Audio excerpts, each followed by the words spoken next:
Bismillahirrahmanirrahim. Assalamualaikum warahmatullahi wabarakatuh. Bapak Ibu yang saya hormati, terutama yang saya hormati Bapak Dr. Ali Arben selaku asesor di sini. Saya akan menyampaikan suatu tema yang saya buat dengan PowerPoint, itu dengan judul bentuk-bentuk badan usaha dalam tata hukum Indonesia. Bapak Ibu, kita mengetahui bahwa baik orang perorangan, anggota masyarakat, bahkan pemerintah, dalam hal ini pemerintah pusat, pemerintah daerah, yaitu pemerintah kabupaten atau kota, provinsi, bahkan pemerintah desa, dalam melakukan berbagai kegiatan usaha. Nah, untuk lebih efektifnya kegiatan usaha itu untuk mencapai maksud dan tujuan, maka menggunakan berbagai bentuk badan usaha yang sebenarnya bentuk-bentuk badan usaha itu telah kita kenal di dalam tata hukum kita, dalam tata hukum Indonesia.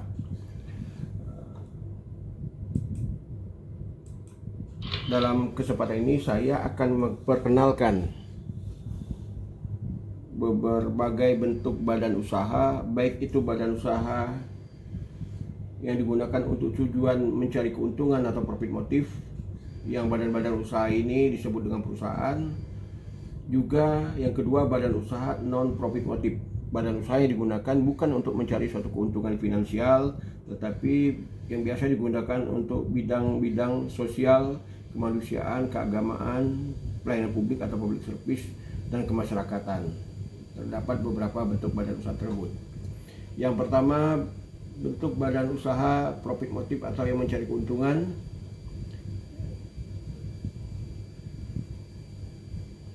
Yang badan usaha ini kita sebut dengan perusahaan. Ya, menurut tata hukum Indonesia saat ini kita mengenal 10 sampai 11 bentuk badan usaha. Yang pertama adalah perusahaan perseorangan. Kemudian yang kedua, persekutuan perdata atau maskap. Yang ketiga, persekutuan firma, peroskap antar firma. Yang keempat, persekutuan komanditer peroskap atau CP. Kemudian yang kelima yang paling umum dan paling banyak digunakan untuk berbagai bidang usaha saat ini adalah perseroan terbatas atau PT. Kemudian yang keenam adalah badan usaha milik negara BUMN. Dalam hal pemerintah pusat ingin melakukan kegiatan usaha dengan mekanisme bisnis, ya, dengan tujuan mencari keuntungan di samping memberikan pelayanan publik. Kemudian bagi daerah juga, daerah otonom seperti kabupaten kota dan provinsi juga bisa membentuk badan usaha milik daerah atau BUMD. Juga pemerintah terendah itu pemerintah desa juga bisa mendirikan satu badan usaha yang disebut dengan BUM desa atau badan usaha milik desa. Kemudian yang ke-9 badan usaha koperasi, yang ke-10 usaha bersama atau mutual. Lah, ini agak spesifik, Pak, hanya digunakan untuk kegiatan perasuransian. Kemudian yang ke-11, nah ini yang terakhir, ini saya masih belum berani memastikan bahwa di Undang-Undang PT yang baru, Undang-Undang Nomor 1 Tahun 2005, perubahan yang kedua, yang ketiga tentang terhadap Undang-Undang 19 Tahun 2003 tentang BUMN, itu mengenal satu lembaga yang namanya Dana Agata Nusantara atau Danantara. Nah, meskipun Danantara ini dalam kegiatan memungkinkan dapat keuntungan yang disetorkan kepada negara, tetapi sampai saat ini kita belum bisa mengambil kesimpulan sebenarnya Danantara ini apakah juga suatu perusahaan. Nah, kalau dia diatur di Undang BUMN, tapi kalau dia merupakan satu badan usaha, lebih spesifik badan usaha milik negara, harusnya dia menggunakan jenis badan usaha BUMN, apakah dia persero atau dia kayak perusahaan umum atau perum, tetapi dia tidak. Nah, makanya saya belum berani memastikan, masih saya miringkan dalam tulisan ini apakah dia itu termasuk badan usaha atau apa gitu, jenis badan usaha apa itu. Nah, baiklah, saya akan menjelaskan satu persatu bentuk-bentuk badan usaha yang disebut dengan perusahaan tadi. Nah, bentuk usaha yang paling kecil, yang paling sederhana adalah perusahaan perseorangan. Nah, yang saya maksud dengan perusahaan perseorangan ini bukan seperti yang kita kenal di dalam Undang-Undang PT yang baru ini, ada yang disebut dengan perseroan perorangan. Tetapi ini benar-benar perusahaan perseorangan. Dia tidak berstatus badan hukum. perusahaan seseorang ini atau dikenal dengan istilah sole proprietorship atau sole trader, ini adalah badan usaha perseorangan, one man corporation, tanpa partner, tanpa mendirikan suatu badan hukum, dan tanpa adanya harta kekayaan sendiri yang secara khusus disisihkan atau dipisahkan dari orang perorangan pendiri perusahaan perorangan tersebut. Mengenai perusahaan perseorang ini, sampai saat ini belum ada pengaturan secara khusus. Ya, silakan masyarakat memakai dengan berbagai nama macam, ya, dengan berbagai bentuk kegiatan usaha. Nah, saya contohkan dalam praktek hari-hari, ya, sepanjang itu dia lakukan secara perorangan, tanpa partner, tanpa sekutu, tanpa membuat suatu badan hukum, tapi nama usahanya ada. Saya contohkan pada sana, umpamanya orang menjalankan usaha toko, ya, toko bangunan, Bangun Jaya Persada. Nah, itu sudah usaha perorangan sepanjang dia tidak kongsi, ya, atau bersekutu dengan orang lain. Bisa juga dia punya apotek, misalnya toko apotek, silakan. Atau dia punya rumah makan, atau dia punya usaha dagang UD, ya, sebutannya. Kadang-kadang ada yang PD, perusahaan dagang. Bisa juga ini dia punya bengkel motor, Sinar Teknik. Nah, itu dia menjalankan usaha perorangan. Bahkan termasuk juga orang-orang yang menjalankan profesi dengan tujuan mencari keuntungan. Ya, contohnya siapa? Ya, contohnya para advokat umpamanya. Dia mendirikan kantor hukum Budiman SAMH contohnya. Saya sendiri itu juga menjalankan usaha perorangan karena saya mendirikan kantor hukum Dr. Asad SAMH. Nah, besok-besok ini ditambah ini CCLA ini, Pak. Nah, ini berarti ini perusahaan perorangan saya. Bahkan termasuk notaris juga, walaupun itu dikatakan menjalankan suatu profesi, menjalankan suatu jabatan, dia juga di dalam menjalankan kantor notaris itu, dia dikatakan menjalankan usaha perorangan. Di situ dia mempunyai karyawan, ada hubungan kerja, dia membayar gaji, ya, dan tidak tertutup kemungkinan juga terjadi persisihan hubungan industrial antara karyawan dengan notaris, ya. Karena memang perusahaan perorangan itu dikelola sendiri langsung oleh pendiri atau pemiliknya, jadi tidak ada direktur yang diangkat secara khusus dan sebagainya. Nah, ini bentuk yang paling sederhana. Nah, ini contoh, kita lewatkan saja. Kemudian bentuk badan usaha yang kedua yaitu persekutuan perdata atau maskap. Ini dilakukan apabila seseorang tadi menjalankan usaha, dia tidak sendiri lagi, tapi dia sudah berpartner, bersekutu dengan orang lain. Ya. Tetapi sekutu ini harus sama-sama orang, bukan badan hukum. Nah, ini persekutuan perdata atau disebut dengan maskap, bentuk yang paling sederhana. Ini diatur di dalam bab 3, kalau bab 7 buku 3 KUH Perdata. Berarti ini kan kalau di buku 3 perikatan, dia masuk dalam kelompok perjanjian bernama di perjanjian tentang perseroan di bab 7 di dalam KUH Perdata atau BW. Pengertiannya ini masih pengertian masih pengertian seperti perjanjian nih, bahwa yang dimaksud dengan persekutuan perdata menurut KUH Perdata ini adalah suatu perjanjian di mana 2 orang atau lebih, nah, ini sekutu berarti sudah 2 orang atau lebih, mengikatkan diri untuk memasukkan sesuatu artinya imbreng, Pak. Sesuatu yang masuk itu bisa berbentuk uang, bisa berbentuk barang, bisa berbentuk skill saja, satu keahlian saja, ya, atau kombinasi dari itu, sesuatu ke dalam satu persekutuan dengan maksud untuk membagi keuntungan yang terjadi karenanya. Jadi dia patungan, ada yang masukin modal, ada yang masukkan barang, ada yang masukkan keahlian. Dia mengelola suatu usaha, apakah usahanya sifatnya jasa profesi, jasa keahlian, atau dia sifatnya berdagang, membeli barang dan sebagainya. Nah, ini dikatakan dia sudah menjalankan satu perusahaan, mendirikan satu perusahaan yang disebut dengan persekutuan perdata atau maskap. Lapangan usaha yang digunakan tadi saya singgung juga tadi, ya, bisa di bidang perdagangan atau bisnis pada umumnya, juga bisa dipakaikan untuk menjalankan satu profesi atau keahlian. Nah, ini banyak juga digunakan pada saat seseorang menjalankan profesinya, ya, untuk memperoleh penghasilan, ya, dia tidak sendiri, dia bersama teman-temannya, dengan mitranya atau sekutunya, dia membentuk maskap. Saya contohkan ya kantor hukum misalnya. Kantor hukum tuh kemudian konsultan pajak juga, kantor akuntan publik dan sebagainya. Bahkan juga di bidang perdagangan. Bahkan notaris sekalipun memungkinkan notaris itu secara bersama-sama dengan notaris yang lain dia mendirikan suatu kantor notaris dengan tidak mengurangi kemandirian jabatan mereka masing-masing. Ya.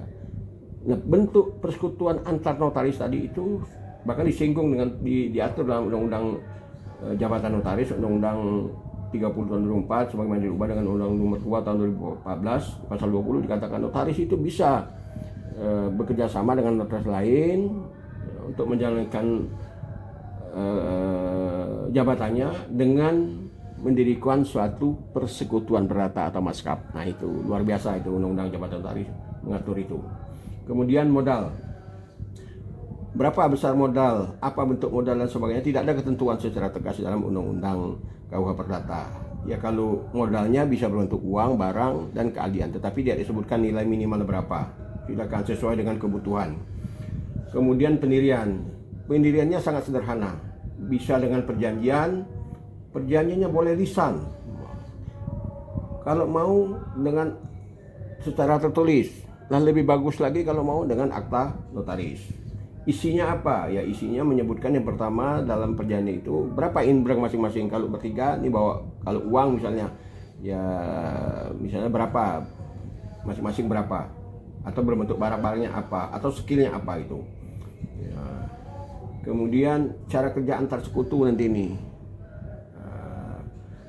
meskipun semua sekutu nanti aktif melakukan perbuatan hukum untuk dan atas nama persekutuan, tapi kadang-kadang kita menunjuk satu orang sebagai pimpinan atau managing director dan sebagainya.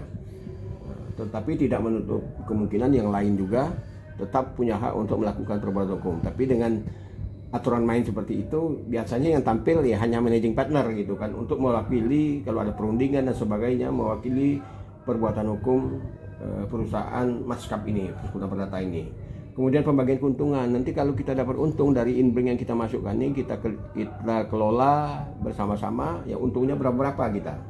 Biasanya bila tidak diperjanjikan sesuai dengan besaran persentase inbring masing-masing, nilai inbring masing-masing.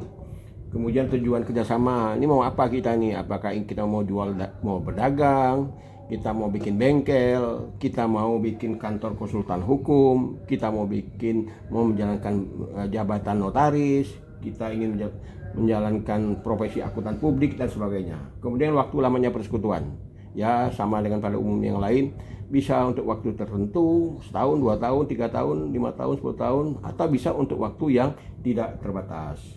Nah ini adalah karena bentuk perusahaan persekutuan paling sederhana, maka tidak ada ketentuan pendaftaran dan pengumuman. Jadi dianggap ini seperti kongsi dagang lah.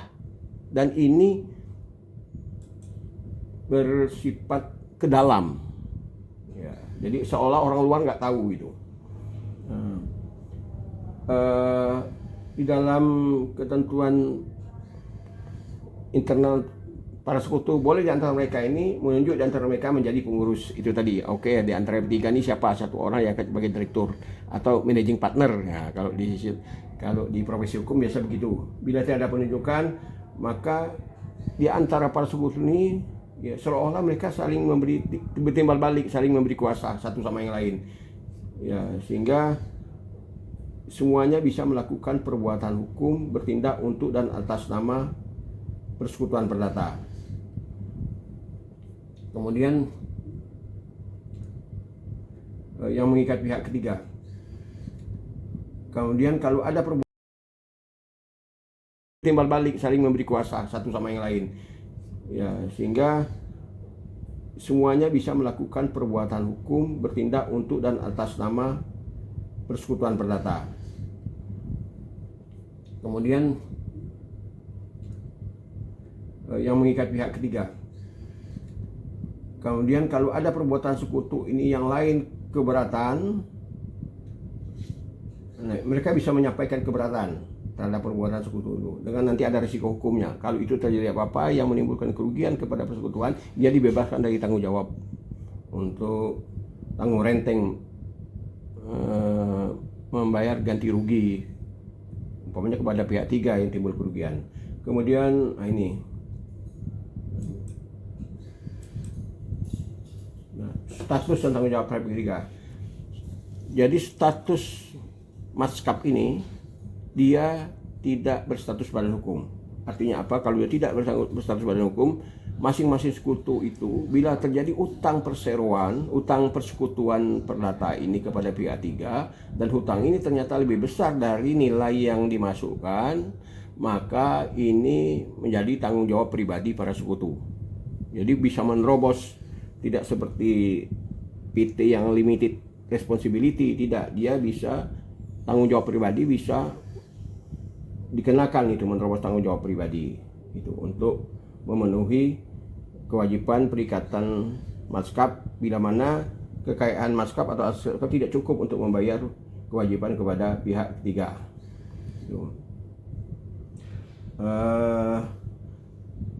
Setiap sekutu dapat melakukan perbuatan hukum kepada pihak ketiga. Kemudian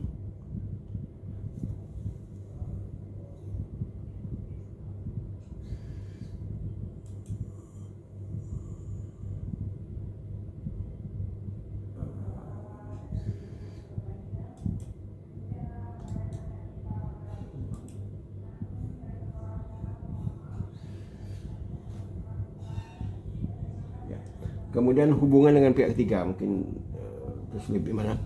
Jadi karena ini sifatnya ke dalam, jadi kalau ada seseorang melakukan perbuatan hukum atas nama persekutuan kepada pihak ketiga, maka hanya dia yang bisa menagih dan ditagih oleh pihak ketiga, walaupun ada sekutu yang lain. Sekutu yang lain tidak bisa ditagih. Jadi dianggap seolah itu saya nggak mau tahu pihak ketiga, itu urusan internal kalian, kira-kira gitu. Jadi makanya sifatnya ke dalam gitu. Pokoknya dengan siapa Anda melakukan perhukuman, dengan Anda lah saya bisa menagih, walaupun saya tahu bahwa ini adalah persekutuan, ada dua sekutu yang lain. Nah itu ini apa karakter dari persekutuan perdata. Nanti kita lihat akan berbeda dengan firma nanti. Oke. Kemudian pembagian keuntungan ini ya berdasarkan kesepakatan atau besar kecil inbranch yang dimasukkan oleh para sekutu, masing-masing sekutu. Kemudian sekutu ini kapan berakhir? Persekutuan ini sifatnya individual, sifatnya perseorangan, pribadi. Ya, jadi sangat melekat kepada pribadi seseorang, makanya dia bisa digunakan untuk menjalankan profesi, keahlian, skill pribadi gitu. Jadi seperti itu. Nah, seperti kantor advokat, konsultan hukum, akuntan publik dan sebagainya. Ini dia menjadi bubar apabila umpamanya waktu yang ditentukan itu lewat sudah, didirikan untuk 3 tahun, begitu sampai 3 tahun ya bubar dengan sendirinya. Kemudian yang nak diurus juga sudah habis selesai juga bubar. Kemudian bisa atas kemauan seseorang, sekutu, 2 orang apalagi semuanya. Jadi 3 orang saja, kalau satu sudah nggak mau ya udah bubar persekutuan itu. Karena ada personil yang sudah berkurang, tidak sebagaimana mestinya. Tadinya personil itu 3 umpamanya, satu orang saja sudah nggak mau lagi ya bubar. Ya silakan bikin yang baru lagi, silakan mungkin yang baru berdua, silakan selanjutnya. Kemudian salah seorang sekutu meninggal dunia. Nah, ini berbeda kan kalau dengan PT kan, kalau pemegang saham meninggal kan tidak bubar. Ya, kepemilikan sahamnya beralih kepada ahli waris kan begitu. Tapi ini tidak, dia sangat sifatnya personality, sangat melekat kepada pribadi orang yang mendirikan. Bahkan hanya bukan cuma itu, apabila ada sekutu yang dibawa pengampuan, sekutu yang dibawa pengampuan, maka ini bubar juga. Kenapa? Karena tadi dikatakan semua sekutu adalah aktif, dapat melakukan perbuatan hukum untuk dan atas nama persekutuan perdata. Artinya orang itu kan syarat untuk bisa melakukan perbuatan hukum kan syaratnya harus cakap, bekwam. Orang yang bekwam itu salah satunya tidak dibawa pengampuan. Tapi kalau ada satu saja sekutu yang dibawa pengampuan, berarti dia sudah tidak cakap lagi, karena dia sudah ya seperti anak-anak gitu, kena sakit gila dan sebagainya. Sehingga hilang jadi karakter dari persekutuan itu, bahwa semua sekutu boleh melakukan perbuatan hukum atas nama persekutuan. Ya, karena sudah ada satu yang sudah nggak bisa. Jadi sifat karakter dari persekutuan perdata itu sudah hilang, maka bubar juga. Bahkan dinyatakan valid saja sudah. Ya. Karena kenapa dinyatakan valid bubar gitu? Ya karena walaupun pribadi dia yang dinyatakan valid, dua orang tidak. Karena ini menyangkut nanti tanggung jawab dia. Nah kalau dia dinyatakan valid, sudah terganggulah tanggung jawab pribadi dia terhadap utang persekutuan, manakala utang persekutuan lebih besar dari aset persekutuan. Kemudian harus dilakukan setelah bubar itu, dengan bubar itu penyelesaian atau likuidasi, ya itu dihitung ya, kalau kurang tanggung jawab pribadi patungan berapa masing-masing sesuai dengan porsi imbrang. Kemudian bila ada kelebihan dikembalikan kepada para sekutu sesuai dengan imbrang masing-masing. Nah, contoh persekutuan perdata ya seperti ini. Kantor hukum Budiman, Ahmad, dan Bahrun. Nah, ini dia buka kantor hukum, ya mungkin kantor pengacara atau kantor advokat atau konsultan sekalian. Ada 3 orang nih. Tadi kan Budiman sendiri, kalau ini Budiman, Ahmad, Bahrun, 3 orang. Ya bisa juga mungkin ada 8 orang, mungkin terlalu panjang kalau tulis nama satu-satu ya. Kantor hukum Budiman, SH, dan rekan. Itu. Atau mau keren dikit ya pakai bahasa Inggris ya, Law Office Budiman SH and Partners kan gitu, dan rekan dari Law Office Budiman and Associates bisa juga, berarti lebih dari satu loh, bukan cuma Budiman, karena ini persekutuan, beda dengan usaha kantor hukum perorangan tadi, karena itu usaha perseorangan. Ini Law Office Budiman SH and Co. Co ini bukan corporation, ini compact companion ya, compact non tulisannya, sama juga seperti rekan juga. Kemudian ini salah nih. Kongsi dagang Budi Utomo, konsultan pajak Suratno dan Suwito. Nah 2 orang ini. Ya, kantor notaris Junedi SHMKN dan notaris lainnya Setiawan SHMKN. Nah ini yang saya contohkan tadi. Ya pasal 20 menyebutkan bahwa apabila 2 notaris bisa menjalankan kegiatan jabatan notarisnya, ya kan itu kan karena dia memperoleh penghasilan itu dengan membuatkan akta itu. Jadi makanya dikelompokkan, dia melakukan usaha profit motif kan gitu. Dia membayar gaji karyawan juga seperti itu, dia juga kena pajak penghasilan juga gitu, seperti ya mengelola suatu perusahaan lah ya. Dia mengeluarkan modal, sewa tempat dan sebagainya, ya bayar staf, lalu dia pasti ada dapat margin atau keuntungan. Nah, itu jadi penghasilan juga yang kena objek pajak. Maka dia boleh bersama-sama supaya lebih efisien, efektif, ya efisien lah terutama. Ya udah buka satu kantor aja, di situ ada 4 notaris, ya, umpamanya gitu. Ya kadang-kadang itu ada bidang masing-masing juga dan notaris itu. Ada mungkin khusus notaris mengenai perusahaan, ada notaris khusus pasar modal, ada notaris khusus mengenai yang sifatnya hubungan hukum kekeluargaan, mengenai pewarisan dan sebagainya. Bisa saja seperti itu. Nah ini contohnya persekutuan, kita lewatkan saja. Nah kemudian yang ketiga adalah bentuknya persekutuan firma, Penotskap onder firma. Nah firma ini diatur, dia ini kombinasi antara sebagai kombinasi, dia ini juga sebenarnya persekutuan perdata tetapi lebih lex spesialis, diatur juga dalam KUHD.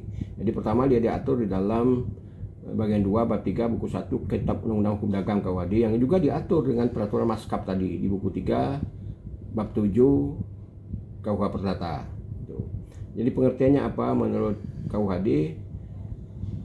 Persekutuan firma atau firma adalah tiap persekutuan yang didirikan untuk menjalankan suatu perusahaan di bawah satu nama bersama. Ini karena ini kan undang-undang yang lama, ini mengikuti tradisi yang lama. Biasanya memang firma itu cenderung nama perusahaan itu adalah nama orang-orang yang mendirikan. Ya, kalau enggak disingkat-singkat bisa juga. Misalnya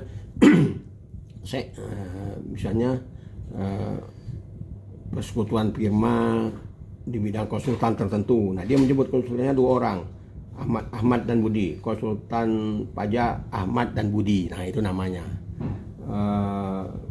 Konsultannya 5 orang, bisa 3 orang. Konsultan Ahmad, Budi, dan Kadir kan gitu. Nah, ada kalanya juga saya dulu waktu sekolah dulu kita ingat ada yang namanya percetakan Maju Medan. Ternyata dia firma Maju Medan percetakan tersebut. Nah, firma itu dia tidak menyebut, katakanlah anggap saja Maju itu adalah singkatan dari nama-nama para sekutu, sebenarnya 4 orang sekutu. Rasanya kalau disebut namanya panjang-panjang, disebut satu persatu secara lengkap terlalu panjang, lalu mereka singkat. Katakanlah firma Maju itu M yang pertama mungkin namanya Majid, A itu Ali, J itu mungkin Junaid, U itu mungkin Udin, kayak gitu. Jadi firma Maju Medan, kebetulan orang Medan gitu. Itu ya. Meskipun firma ini sekarang sudah jarang digunakan ya, tapi di bidang perdagangan memang betul ya, kecenderungan orang pakai CP atau PT sekarang.